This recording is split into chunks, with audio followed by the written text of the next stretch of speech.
Good morning, respected Shiva sister and my dear friends. Myself Adulya K. Today I am going to speak about Adam Smith. Adam Smith was a Scottish philosopher and an economist. He was born on 16th June 1723 in Scotland. Adam Smith was also known as father of economics or father of capitalism. He wrote two classical works, The Theory of Moral Sentiments 1759 and An Enquiry into Nature and Causes of Wealth of Nations 1776. In his work, Smith introduced the theory of absolute advantage. He developed much of the theory about markets that we regarded as the standard theory now. At the age of 14, he enrolled at Glasgow University to study moral philosophy and later studied moral and political science in Oxford. He was a lecturer in Scotland. Smith's work, The Theory of Moral Sentiments. Smith himself is believed to have considered the theory of moral sentiments to be a superior work.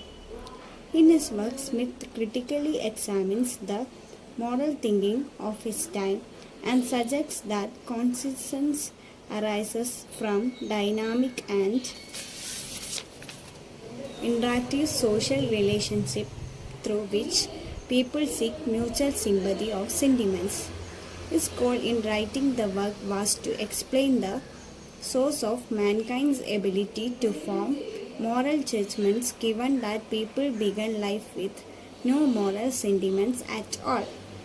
The Wealth of Nations 1776. The book is a comprehensive philosophy work which deals not only with domestic and international economy but in a broader sense also discusses problems of human welfare, material happiness, jury, prejudice and ethics. Economic ideas of Smith. Importance of labor. According to physiocrats, land or boundary of nature alone was productive. Adam Smith took labor as the most important factor, which increases the wealth of nations. In his theory of distribution, he gave an account of three elements of production: land, labor, and capital. But he did not lay emphasis on the fact that production took place due to cooperation among the three factors. As he recognized the limitation of natural resources and boundless creative capacities of labor, he came to the conclusion that human activity was the true sources of all the wealth. Division of labor. In the first chapter, book 1, entitled of Division of Labor, aims at emphasizing the importance of an effective and or organization and utilization of labor essential for the production of wealth.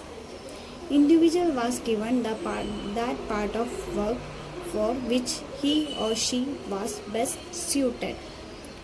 Example, pin making was divided into 18 distinct operations and every individual worker could produce 240 times as many pins as he could when he worked alone. He concluded the division of labor can increase the output at the global level. Specialization and trade is the division of labor at the global level. Importance of capital.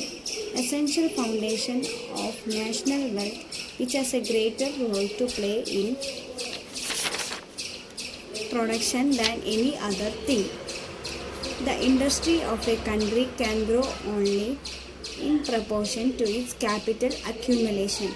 Agriculture. As regardless economic activity, he gave high priority to agriculture and he gave agriculture a preference over other economic activities. In order to dispel the illustration of writers regarding the unproductive nature of industry and commerce, he emphasized the independence of the different economic activities of man. Money, universal instrument of commerce. He observed that every man became to some extent a merchant, and therefore currency was required to serve as the universal instrument of commerce. Money developed spontaneously to remove the difficulties and inconvenience of barter. In his opinion, money performed the function of a medium of exchange.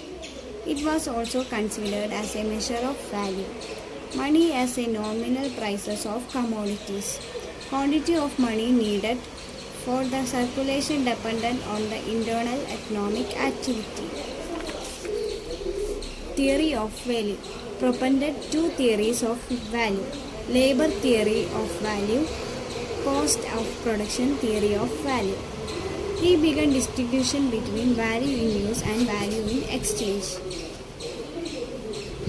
Value in use, total utility. Value in exchange, power of purchasing goods.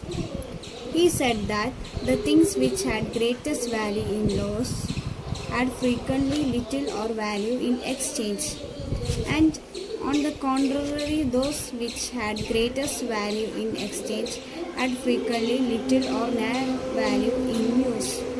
Labor theory of value. Smith wanted to measure the true measure of exchange value. He said that there was a natural price around which the market price fluctuated in accordance with supply and demand. Cost of production theory of value. He believed that the value of a commodity was its cost of production, comprising payments made to the different agents of production, namely land, labor, and capital. Profit did not occupy any place in this analysis. Natural price and market price. When the prices of any commodity is neither more or less than which is sufficient to pay the rent of the land, the wages of the labor, and the profit of the stock employed in raising, preparing, and bringing into market according to their natural rates, the commodity is then sold for what may be called its natural price. The actual price at which any commodity is commonly sold is called its market price. It may neither be above or below or exactly the same with its natural price. Rent. According to Adam Smith, rent is a portion of produce given to the landowners. Rent of the land is considered as the prices for the use of land is naturally a monopoly price.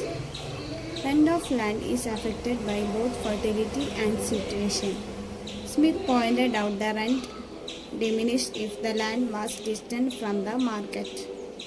He was not clear of the relation of rent and price. Wages. Wages dependent on the demand and supply of labor. He pointed out that in a stationary society, laborers multiplied beyond their employment and wages fell, but in a developing economy, as the demand for the labor increased for developmental and constructive activities, wages went up. Wages fund theory. He discussed the causes responsible for inequality in wages in different parts of the world. Profits and interest. The distinction between points and interest was not clearly by Adam Smith. Some he regards profit as a surplus, which generally profits of stock as an interest on capital. To him, competition is the main factor which reduces profits. Interest. According to him, when the capitalist did not employ his capital to give a portion of it to the borrower, whatever occurred to that later was known as interest. Thus, interest was the part of profits. Economic liberty. Smith preferred economic liberty to state intervention as the former would increase national prosperity.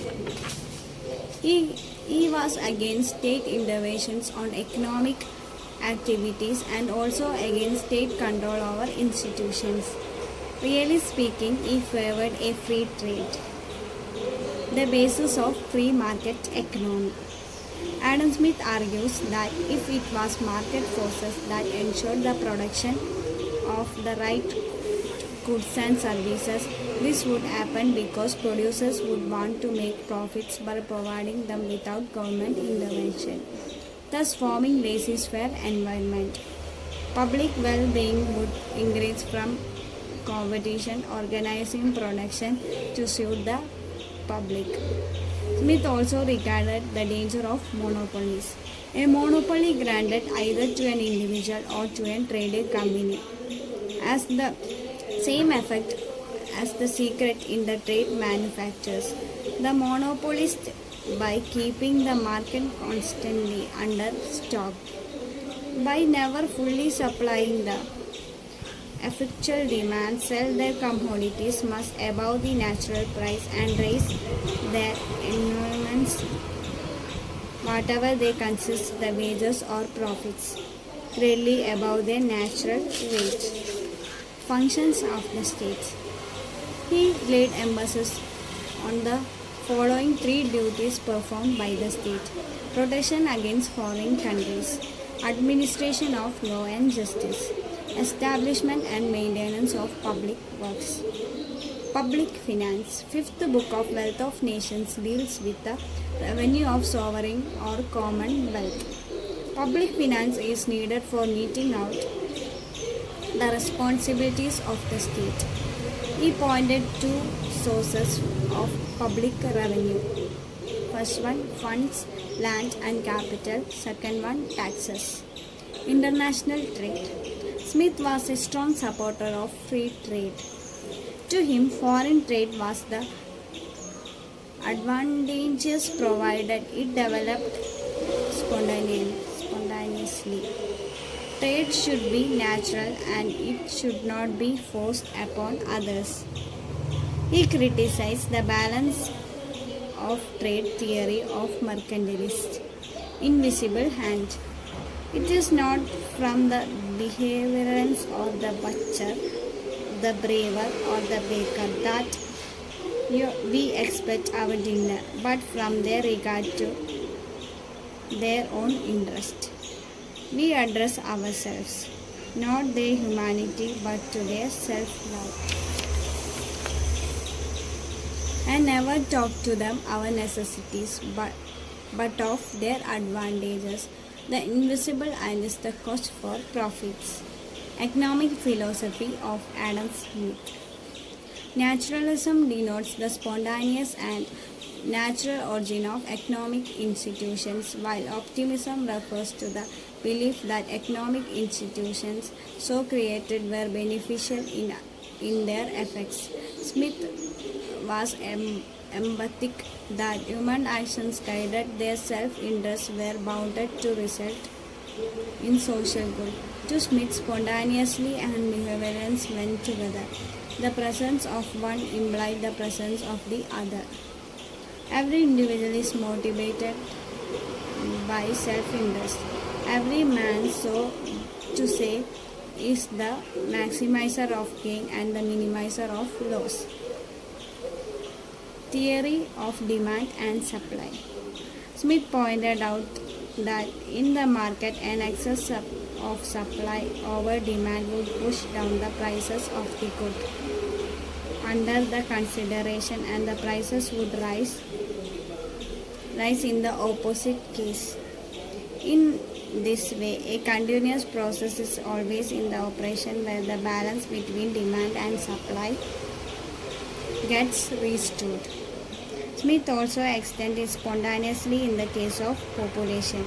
He maintains that it is the variation of the wage rate that regulates the supply of labor through a variation in the population. Thank you.